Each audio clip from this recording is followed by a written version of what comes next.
성숙을 향하여란 제목으로 말씀을 전하겠습니다.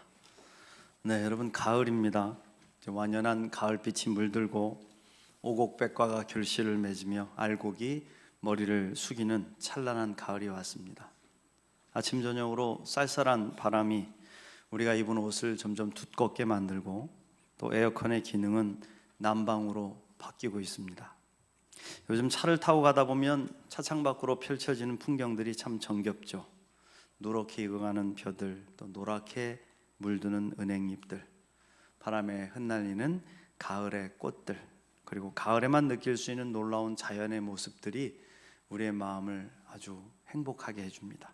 저는 아름다운 자연을 바라보면서 하나님께서 우리에게 주시는 메시지가 있다, 그런 생각을 하게 됐습니다. 가을은 왜 이렇게 아름다울까? 봄에 새파란 생동감도 있고 또 여름에 청청한 푸르름이 있고 겨울엔 또 겨울 나름대로의 엄숙한 고요함이 있는데 왜 이토록 가을이 아름다울까? 왜 이토록 가을을 보려고 사람들은 들로 산으로 몰려 나올까? 저는 잠시 눈을 감고 가을을 묵상해 봤습니다. 한참 묵상하는데 그런 생각이 내 마음에 스며들더라고요. 가을은 성숙하기 때문에 아름답다. 그렇습니다. 가을은 성숙의 계절이죠. 모든 것들이 열매를 맺고 그 열매를 흔들어서 나누어 주는 계절입니다. 그래서 다 쏟아붓고 다 털어내고 그리고 겨울의 침묵을 준비하는 계절이 바로 가을입니다. 그래서 가을은 아름답습니다. 가을은 우리 예수님을 닮아서 그렇게 지금 아름답게 물들어가고 있습니다. 마찬가지로 여러분, 인간의 성숙한 모습은 아름다운 거예요. 성숙한 사람을 보고 있으면 아름답다, 그런 생각이 들죠. 자기밖에 모르는 모습은 사람들을 피곤하게 만듭니다. 그러나 성숙한 모습은 평온함을 주고 안정감을 줍니다. 우리 그리스도인들은 예수 그리스도의 장성한 분량까지 성숙해지기를 사모하는 사람들입니다. 믿습니까? 그래서 오늘 성숙을 향하여라는 제목으로 말씀을 드릴 때 저와 여러분 모두가 은혜를 받고 더 성숙한 모습을 향해 나아가시기를 간절히 축복합니다. 하나님은 우리가 성숙해지기를 원하시는데 그래서 사용하시는 방법이 있대요. 사람들을 성숙하게 만들어 가시는 방법이 있는데 그게 바로 시험이라는 도구입니다. 시험. 고난과 시험을 통과하면 성숙해지는 것. 그 도자기를 만드는 도공이 있는데 이분들이 이제 깨지거나 금이 간 그런 도자기는 손으로 절대로 두드리지 않습니다. 시험해보지 않는다 그래요. 흠이 있는 도자기는 가차없이 그냥 깨뜨려 버립니다. 사정 봐주지 않습니다. 지나가다 만나면 이거 흠난 건데 그래도 쓸 거면 당신 가져다가 쓰시오, 공짜로 줄게, 절대로 그렇게 하지 않습니다. 그러나 훌륭한 도자기를 만들고 나면은 시험하죠. 손으로 두드려서 보고 들어서 밑바닥과 좌우 모든 곳을 살펴보고 여기저기를 세밀하게 보면서 확인을 합니다. 그리고 나서야 이것을 전시를 하든지 내다가 팔든지 쓰여지게 하는 것이죠. 하나님도 마찬가지다. 그냥 우리를 대충 만드실 것이면 시험할 필요도 없습니다. 그냥 살도록 내버려 두시면 그만입니다. 그러나 하나님이 우리를 사랑하시는 자녀요 그리스도인으로 세우셨기 때문에 반드시 시험하신다. 왜? 더 성숙한 신앙인으로 변화되도록 이끄시려는 뜻이 계시기 때문에. 예전에 어떤 집사님이 간증을 해주시는데 들었어요. 이분이 매사에 완벽을 추구하는 분이었습니다. 그래서 모든 일을 아주 완벽하게, 집도 그냥 반짝반짝하게, 일도 너무 잘해서 항상 이달에 무슨 상 이런 거 받아가지고 오시는 분. 그러니까 일터에서나 가정에서나 소홀함이 없는, 그렇게 잠을 줄여가면서 최선을 다해서 살아왔는데 어느 날 갑자기 몸에 이상이 생겼습니다. 병원에 가서 검사를 하는데 큰 병원에 가보라는 겁니다. 모든 것이 다 무너져 내리는 기분이 들었다고 하죠. 그래서 막상 병원에 입원해 누워 있으니 그동안 앞만 보며 달려왔던 자기의 삶이 주마등처럼 스쳐가는데 가만히 고요하게 생각을 해보니까 그 누구도 자기 보고 그렇게 살라고 했던 사람이 없었다는 거예요. 그냥 내가 스스로 완벽해지려고 너무 애썼다는 것이죠. 그는 그걸 깨닫고 병상에 무릎을 꿇고 회개의 기도를 드립니다. 주님, 제가 너무 제 힘으로만 살려고 욕심부리며 살아왔습니다. 저를 긍휼히 여겨 주십시오. 제발 저를 불쌍히 여겨 주십시오. 그렇게 눈물로 기도하는데 자기 곁을 지키며 간호해 주는 가족들의 모습이 보이더래요. 그때 깨달았대요. 아, 나의 가족들에게 나는 그냥 그 존재 자체로도 소중한 존재인데 나는 너무 허망한 것에 마음을 빼앗기고 살아왔구나. 그렇게 멈춰선 후에 병이 회복됐습니다. 할렐루야. 다시 몸이 좋아진 이 집사님이 삶이 달라졌어요.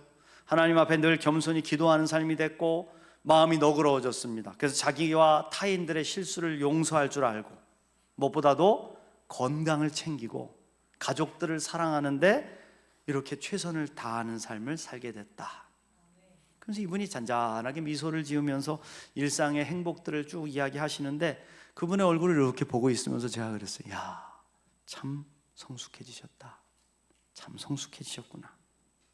그렇습니다. 때로 고난이 우리를 더 성숙한 인격체로 거듭날 수 있도록 안내한다. 그런 선생님이 되어준다는 거죠. 우리 삶에 찾아오는 시험은 그런 것입니다. 하나님은 우리가 시험을 통과하면서 더욱 성숙한 모습으로 변화되기를 원하신다. 그래서 우리를 두드려 보시는 거예요. 자꾸 두드려 보시는 거예요.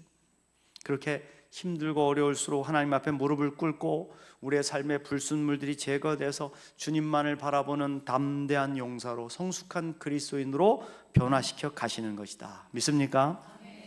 그러므로 시험이란 도구를 통하여 우리를 두드리시는 하나님의 뜻을 깨닫고 시험 당하실 때 좌절하지 마시고 자기를 좀 돌아보시고 주께서 하신 약속의 말씀을 굳게 붙잡고 할렐루야 더 성숙을 향해 나아가는 저와 여러분 되시기를 간절히 축복합니다. 저는 기독교 역사를 통해 성숙한 신앙인의 모습을 보여준 분이 누굴까 생각해 보다가 오늘 말씀에 나오는 사도 바울이 떠올랐습니다.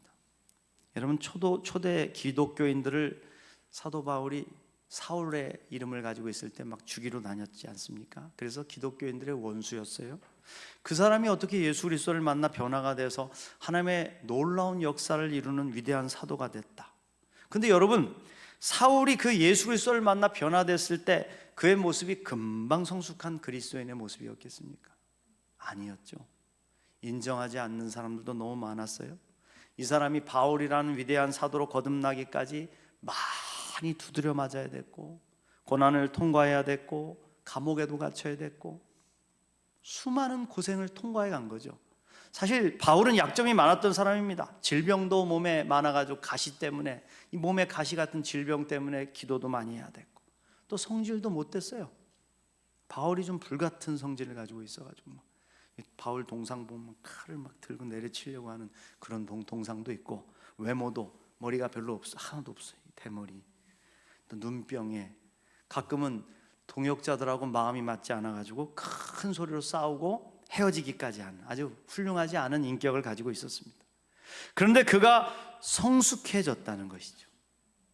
특별히 매 많이 맞고 옥에 갇히고 바다에 빠져 죽을 뻔한 고비를 넘기면서 쫓기는 과정 가운데 시험과 환난을 통과해 가면서 사울은 점점점 바울이 되어갔다. 그래서 여러분 오늘 우리가 읽은 디모데후서는요 사도 바울이 말년에 쓴 유언장과 같은 말씀입니다. 대략 AD 66년에서 67년경에 쓰여진 것으로 추정하고 있는데요 바울의 마지막 서신으로 순교하기 직전에 쓴 편지입니다. 그는 이 편지를 로마 감옥에서 썼거든요. 이때 그의 나이가 60대 초중반쯤 되었을 것으로 보입니다. 지금이야 뭐 60대면 청춘이라고 하는데 이 시대에는 60 넘게 사는 것도 상당히 많이 산 거죠. 이 당시 초기 기독교는 그야말로 암흑의 시간을 보내고 있었습니다. AD 64년에 로마에 대화재가 일어나요. 여러분 잘 아시죠? 네로 황제. 이 네로 황제가 이 불을 직접 질렀다는 얘기도 있는데 어찌됐든 그 불로 인해서 많은 책임의 목소리가 들려올 때 이 책임을 누구에게? 기독교인들에게 전가시키고 대대적인 박해를 시작을 한 겁니다. 기독교인들이 붙잡혀가서 끌려가가지고 맹수에게 물려 찢어 죽이기도 하고 십자가에 못 박혀 죽기도 하고 심지어는 밤에 조명으로 썼어요. 장대에 꿰어가지고 매달아서 불을 붙여놓은 거죠. 밤새 타는 동안에 그걸로 불을 밝혀서 썼다. 그러니까 얼마나 핍박을 받은 겁니까? 그러니까 이 당시에 사실은 바울을 도와주고 섬겨줬던 기도해줬던 그리스도인들이 많았거든요. 수시로 감옥에 찾아와서 이렇게 보고 가고 했었는데 다 자취를 감춰버린 거예요. 그럴 수밖에 없잖아요. 다 도망간 거예요. 그러니까 바울은 감옥에서 더 쓸쓸하고 고독한 시간을 보내야 했습니다. 그런데 바울은 오늘 말씀을 통해서 참으로 성숙해진 모습을 보여주고 있습니다. 자, 그렇다면 성숙한 그리스도인의 모습은 어떤 모습이어야 될까? 첫 번째로, 성숙한 그리스도인은요, 다른 사람들과 함께 할 줄 압니다. 여러분, 미성숙한 사람들이 모인 자리는 어떤가요? 서로 자기 주장하고 배려하지 않기니까 자꾸 부딪히게 되죠. 시끄러워지고 다툼이 나기도 합니다. 그러나 성숙한 신앙인들은 잘 부딪히지 않습니다. 왜? 다른 사람들을 세워주고 오히려 연약한 부분들을 채워주기 때문에 웃음소리가 끊이지 않습니다. 어떤 교회가 성숙한 교회입니까? 그것은 교회 공동체 구성원 모두가 서로를 받쳐줄 마음이 있는 교회. 열심히 하는 분들을 보면 내가 받쳐줄게요. 잘하십시오. 좀 부족한 분들이 있으면 내가 받쳐줄게요. 잘하십시오. 다시 말해서 함께 일할 수 있는 교회라 이겁니다. 10명이 일해도 100명이 일해도 다툼이 나지 않고 아름답게 화합할 수 있는 교회가 성숙한 교회라는 거예요. 그래서 저는 잘하는 것보다는 사랑하는 게 더 좋습니다. 잘하려고 하는 것보다는 하나 되는 모습이 더 좋습니다. 그렇습니다. 끊임없이 이해하고 용서하고 격려하면서 함께 갈 수 있는 공동체가 성숙한 공동체. 그러니까 바울은 성숙해져 가면서 동역할 줄 아는 사람이 됐어요. 사실 바울은 자부심이 대단한 사람이었단 말입니다. 우리나라도 서울대학교 나왔다 하면 굉장한 자부심 같지 않습니까? 우리 교회도 서울대학교 간 아이들 있는 가정이 있어요. 그냥 이렇게 막 프랭카드라도 붙여주고 싶은 마음이 있는데 다른 사람들이 부러워하기도 하고 은근히 자랑도 하죠. 바울이 그런 사람이었단 말입니다. 당대 최고의 학문을 배우고 로마 시민권을 가지고 있었고 유대인 중에 유대인이라는 신분을 가지고 있었던 사람. 그런데 여러분, 예수님의 제자들은 어땠습니까? 주로 어부들이었고 무식한 사람들 많았어요. 그런데 예수님의 제자들은 예수님과 직접 동고동락하면서 밥 먹고 자고 지냈던 경험이 있었기 때문에 바울보다 더 우위에서 사도직을 계승하고 있었단 말입니다. 사도가 뭐냐면 예수님을 직접 눈으로 보고 함께 생활한 사람들에게 붙여진 칭호였어요. 그런 식으로 따지면 바울은 사도도 아닙니다. 그냥 빛 가운데서 소리를 들어서 말에서 굴러떨어지고 주님을 만난 다음에 변화돼가지고 자기가 사도로 부르심을 받았다, 특히 이방인의 사도로 나를 불렀다고 스스로 자의식을 가지고 살았던 사람이란 말입니다. 그러니까 은근히 제자들은 바울을 향해서 이런 우월감을 표출했을 겁니다. 바울이 제자들 보니까 어떻겠어요? 서울대 나온 사람이 초등학교도 제대로 못 나온 사람들하고 대화를 한다고 생각해 보십시오. 그리고 그들이 리더잖아. 진짜 사도들, 베드로서부터 쫙 그 12명, 11명의 사도들이 쫙 있는데 이들이 리더니까 따라야죠. 그러니까 사실은 웃기기도 하고 자존심도 상한다 이겁니다. 근데 이상하단 말이죠. 바울이 성숙해지니까 겸손하게 그 사람들을 인정하고 함께 일할 수 있게 되었다. 할렐루야. 그래서 오늘 우리가 읽지는 않았지만 4장 말씀 끝부분에서 사도 바울은 이 서신을 마치면서 자기를 도와주었던 많은 동역자들의 이름을 일일이 언급하고 있습니다. 바울은요, 언제나 함께 동역했던 사람들에 대한 감사를 잊지 않았습니다. 로마서 16장에도 그렇고 고린도전서 16장에도 그렇고 빌립보서 4장에도 그렇고 골로새서 4장에도 그렇고 자기를 도와줬던 사람들의 명단이 쭉 나오면서 그들을 축복하고 있어요. 여러분, 이게 무슨 뜻입니까? 바울은 자기가 행한 모든 사역이 혼자 힘으로 이루어진 것이 아니라는 사실을 알았다는 거예요. 그의 사역을 이루기까지 얼마나 많은 사람들의 헌신이 있었겠습니까? 그걸 고백할 수 있는 거죠. 만약 바울이 자기가 가진 지식과 능력만을 믿고 제자들 무시하고 다른 지체를 무시하며 살았다면 그는 분명히 외톨이가 돼가지고 이렇게 위대한 역사를 이루지 못했을 겁니다. 저와 여러분도 마찬가지란 말이에요. 우리 중에 아무리 잘났다고 해도 혼자 일할 수 있는 사람 아무도 없습니다. 아무리 노래를 잘 불러도 혼자 성가대를 할 수 없고요, 아무리 능력이 있어도 혼자 목장을 이룰 수 없는 거예요. 선교도 혼자 하는 게 아닙니다. 목사가 아무리 능력이 있어도 홀로 뭘 하겠습니까? 제가 뭘 하겠습니까? 여러분들이 있으니까 함께 하는 거죠. 사업도 마찬가지고 회사도 마찬가지, 작은 구멍가게라도 마찬가지다. 함께 하는 사람들이 있어야 된다. 그래서 우리는 늘 마음을 열어서 함께하는 훈련을 끊임없이 해가야 된단 말이에요. 그럼 함께하기 위해서 가장 중요한 마음이 뭐겠습니까? 바로 상대방을 너그럽게 품어주는 마음이다. 때로 나와 다른 생각을 가진 사람이 있어 대립한다 할지라도 그럴 수 있지, 그 품어주고 함께 갈 수 있는 능력이 동역한 능력이다 이겁니다.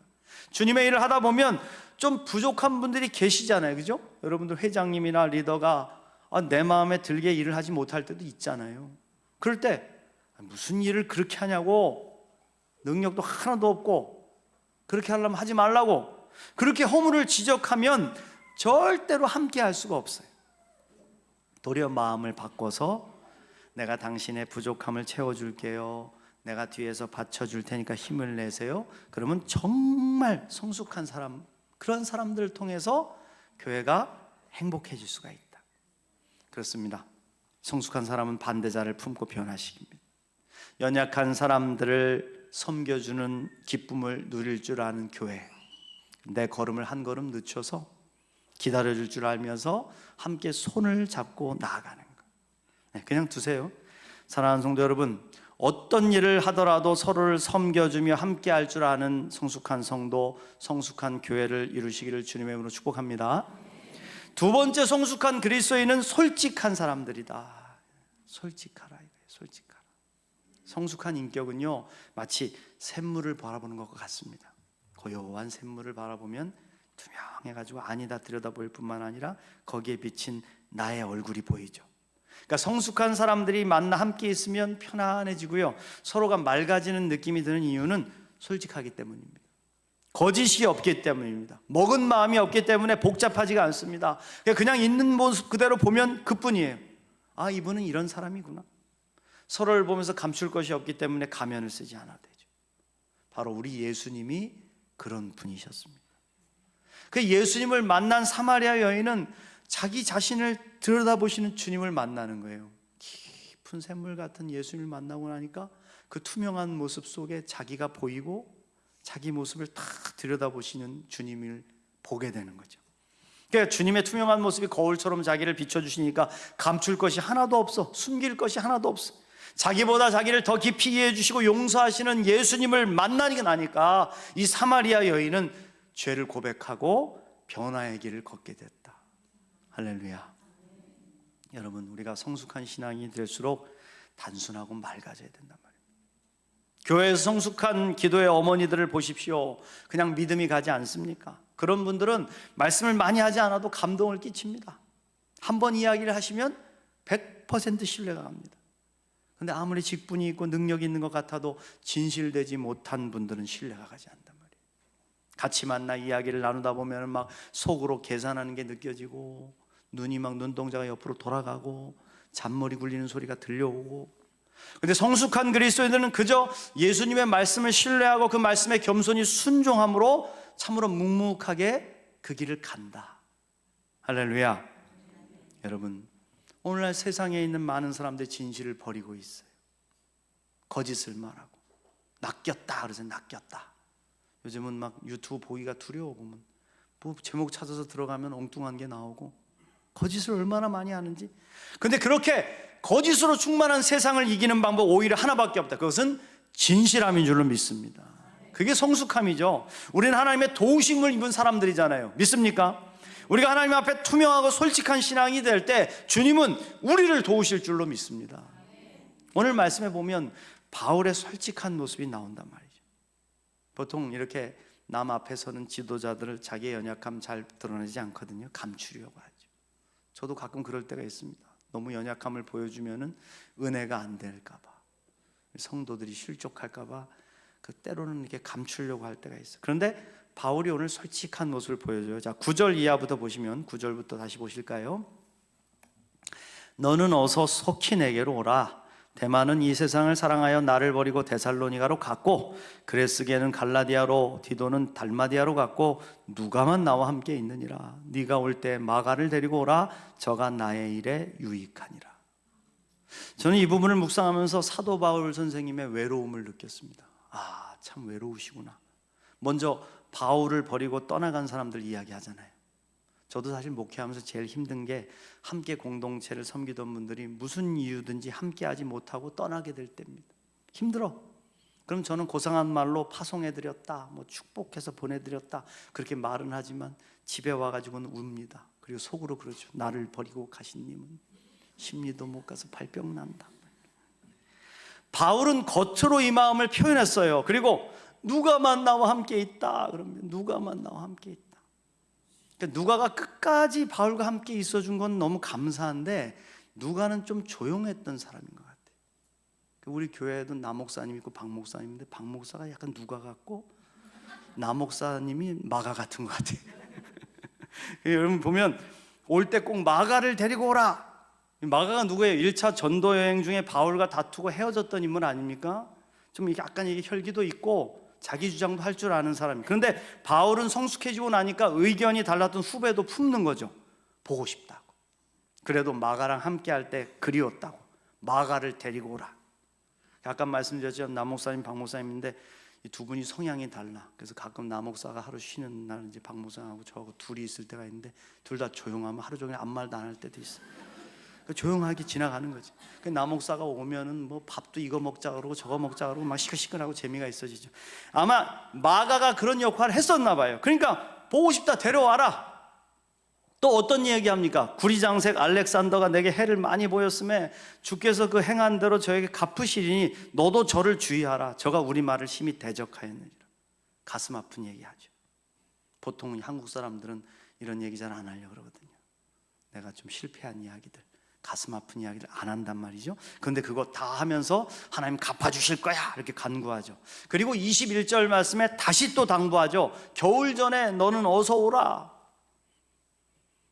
사랑하는 부모님들하고 결혼하신 분들이 전화하면 이렇게 앞에 보고 싶다고 하시고 나서 또 끊기 전에 또 얘기하는 어여와 막 하잖아요. 아까 오라고 해놓고 또 오라고 막 하시는 게 부모님들의 마음같이 그런 모습도 보여주고. 바울은 철저하고 능력 있고 불같고 그런 모습만 우리가 생각을 하지만 오늘 말씀을 묵상하면 참 솔직하고 연약한 모습을 다 볼 수 있습니다. 약점도 부족함도 서운함도 드러내는 솔직함이 바울에게 있었다. 사랑하는 성도 여러분, 사람이 성숙해지면 질수록요 담백해진대요. 숨기지 않아도 있는 모습 그대로도 보기 좋기 때문에 그렇습니다. 꾸미지 않아도. 그러나 성숙하지 않으면 자꾸 가면을 쓰고 숨기려고 하지 않습니까? 약점을 잘 보이려고 하지 않고 사람들도 가려 만나려고 하고. 근데 성숙한 사람들은 부족함조차도 부끄러워하지 않습니다. 그냥 있는 모습 그대로 천연미인 보여주죠. 물론 다른 사람의 연약한 부분도 그대로 다 바라보고 품어줄 줄 안다. 바로 이런 성숙함, 하나님 앞에서나 사람 앞에서나 맑은 하늘처럼 솔직하고 투명한 신앙인이 되시기를 간절히 축복합니다. 마지막으로 성숙한 그리스도인은 책임질 줄 아는 사람들이다. 스스로 책임지려고 하지 않는 자세는 성숙한 모습이 아니잖아요. 성숙한 사람은 탓하지 않고 스스로 책임을 묵묵하게 감당해 간단 말입니다. 이것 때문에 안 된다, 저것 때문에 안 된다, 맨날 당당 핑계만 잔뜩 대고 맡겨진 일은 하나도 못하고 성숙한 모습이 아니죠. 오늘 말씀에서 바울을 보십시오. 16절부터 보겠습니다. 내가 처음 변명할 때 나와 함께한 자가 하나도 없고 다 나를 버렸으나 저희에게 허물을 돌리지 않기를 원하노라. 주께서 내 곁에 서서 나를 강건케 하심은 나로 말미암아 전도의 말씀이 온전히 전파되어 이방인으로 듣게 하려 하심이니 내가 사자의 입에서 건지웠느니라. 주께서 나를 모든 악한 일에서 건져내시고 또 그의 천국에 들어가도록 구원하시리니 그에게 영광이 세세 무궁토록 있을지어다. 아멘. 아마 바울이 처음 변론하러 재판정에 서로 갈 때 그 전까지는 막 바울 좋다고 막 따라다니고 막 함께 했던 사람들이 다 배신하고 도망치고 도리어 헐뜯고 거짓말하는 그런 배신자들이 있었다. 그들로 인해서 바울은 억울함을 참 감출 수가 없었다. 그런데 바울이 그들을 탓하지 않았다는 겁니다. 허물을 돌리지 않기를 원한다. 모두 용서하겠다. 왜? 오직 나를 강건하게 하시고 나를 통하여 말씀을 전파하여 이방인을 구원하게 원하시는 하나님의 뜻이기 때문이다. 주님의 뜻일 뿐이다. 나는 그분을 통하여 사자의 입에서 건짐을 받았다. 주님이 나를 악에서 건지시고 장차 천국으로 인도하실 것이다. 오직 모든 영광을 하나님께 돌린다. 끝. 더 이상 무슨 말이 필요하겠습니까? 참으로 성숙한 모습 아닙니까? 성숙한 신앙인은 환경이나 사람을 탓하지 않습니다. 오직 하나님만 바라보며 묵묵하게 자신의 책임을 감당하며 전진해 가는 거죠. 그리고 모든 영광을 하나님께 돌린다. 사랑하는 성도 여러분, 가을입니다. 우리 모두가 가을을 닮은 성숙한 신앙이 되시기를 바랍니다. 언제나 함께 할 수 있는 넉넉하고 성숙한 신앙이 되시길 축복합니다. 하나님 앞에서나 사람 앞에서나 솔직한 모습으로 서시기를 축복합니다. 환경이나 사람 탓하지 않고 오직 하나님만을 바라보며 영광을 돌리면서 전진해가는, 그래서 오늘 저희들의 모습이 예수님을 닮은 성숙한 신앙을 향하여 나아가시기를 주님의 이름으로 간절히 축복합니다.